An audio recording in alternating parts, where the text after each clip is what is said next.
Hey guys, I'm Meteorologist Chris Tomer. Let's talk some mountain weather. This afternoon update will focus on some of the new data, new numbers.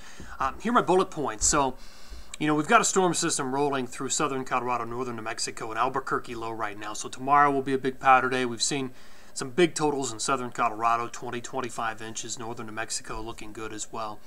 That'll eventually move away. Then there's going to be a drier period, 216 through probably 218 across most of the west. And then we're going to start to see a northwest flow and a powerful jet nail parts of Idaho, Montana, the Tetons, and then eventually it's going to drift down northern Utah into the central and northern mountains of Colorado with big totals.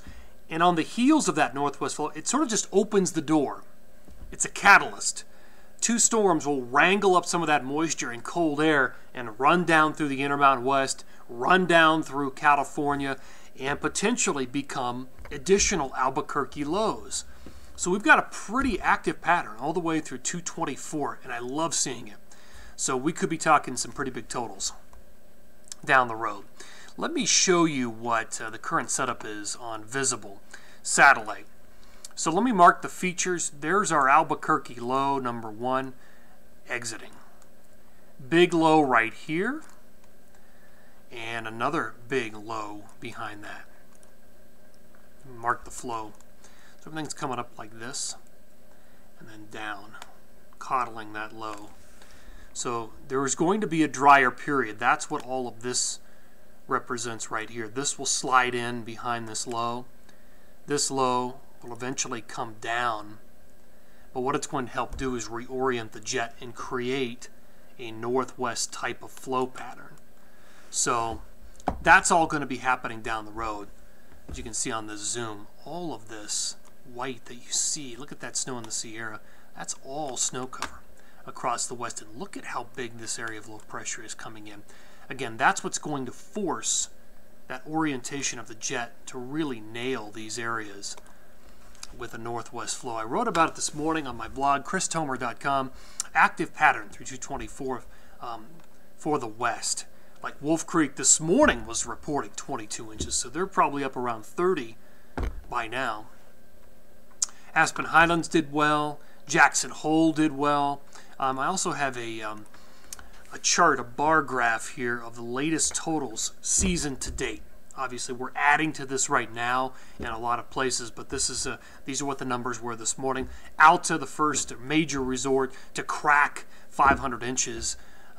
This time last year, on this date, they were at 263, I believe. So almost twice as much snow for the same date. I mean, it's incredible versus last year. Brighton, that's not Brighton, Colorado, that's Brighton ski area up in the Big Cottonwood Canyon and the Wasatch doing very well. So is Snowbird, obviously. Hasn't snowed much in Kirkwood and Mammoth and Palisades since our big river incident, but you've got snow coming down the road as we head into potentially next week with the big shifting of the jet and those two lows coming south. So Jackson Hole's up to 381 after a big night. Steamboat's at 337, doing really well. Aspen Highlands is tied with Wolf Creek. That's how good it's been this year at Aspen Highlands. Wolf Creek obviously will surpass. Their totals are accelerating right now. And you can see everybody else on the list. Loveland's at 170. I've got a couple of feet in my forecast for Loveland through 224, so that'll help bring that number up. Take a look at that on my blog. There's the setup, forecast pattern. Let me show you the new forecast jet from this afternoon's update. So this is new. Looks very similar, but the key things here to notice. You've got a trough sliding through, northwest-oriented jet, so we're going to have powerful snow production with colder air. Pretty strong jet streaks with northern and southern branch involvement. So it's going to be a snowy period. 219 through probably 223, 224 is going to be a snowy period for the Intermountain West, including California. Most of the West will get in on this action.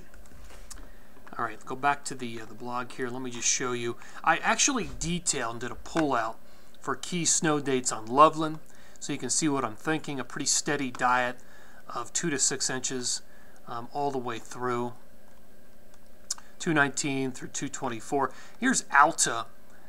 Key snow dates you can see there, and Crested Butte by request key snow dates there.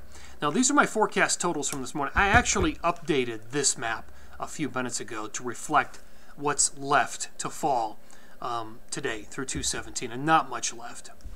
But everything else I'm going to show you is new versus what you're seeing right there. But I do want to show you my forecast radar and satellite map first before we get to that. So I'll take you into this. So I'll take the full forecast radar.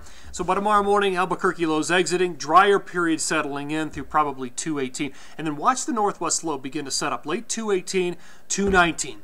Key period right here for the Tetons.